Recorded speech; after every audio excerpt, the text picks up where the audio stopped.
Responding to a BBC Question Time audience member, Labour's Steve Reed says that welfare in the UK is broken and the government have to reform the system. Whilst I agree with that statement, Labour's new welfare plan will affect a lot of disabled people that are unable to work, as you'll see after we play the clip. But first, make sure you like this video and subscribe to the channel for more British content. Have a watch. I think we need to look at, this certainly needs to be looked at, but you've got to look at who is being affected, the most vulnerable people. It feels to me this government, and I was a Labour voter, I'm not going to be anymore, because it seems that you're actually betraying the people that are voting for you, the ordinary people that need your help. There are other ways. Why don't we start taxing more the rich? The wealthy people that can afford it. You're taking money from people that just don't have anything. Okay, Steve? Well, I mean, I've got a lot of sympathy with what people have said, and this lady here talking about the fact that people can't get a hospital appointment and that's why they're stuck on benefits.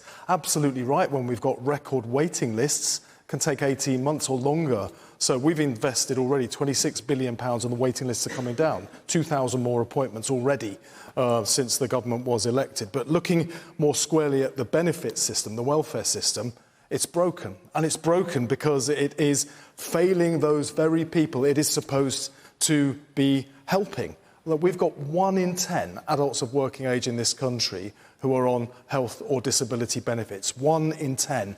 And most damaging of all, 1 in 8 young people, that's 1 million young people in total, 1 in 8 young people are on benefits. They're not earning or in training or learning, and yet we know that if a young person doesn't get into employment or training by the time they're in their early 20s, they may never work in their entire life. They are written off. They have no chance how in will the future. the changes that we've heard about, and I appreciate we're going to hear more next week, but how will the changes now so far change that? Is it simply because these young people, for example, aren't going to get the money, so therefore they'll just have to go into the workforce, whether they've got support or not?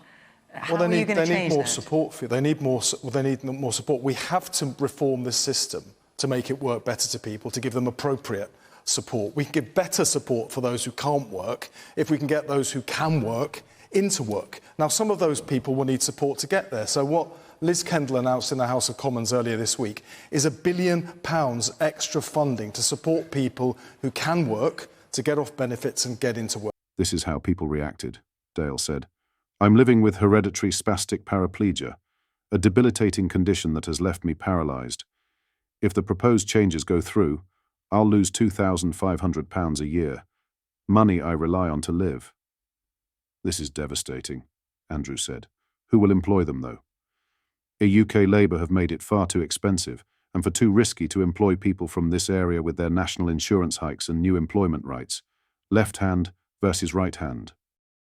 So what do you think? Let us know down in the comments section below.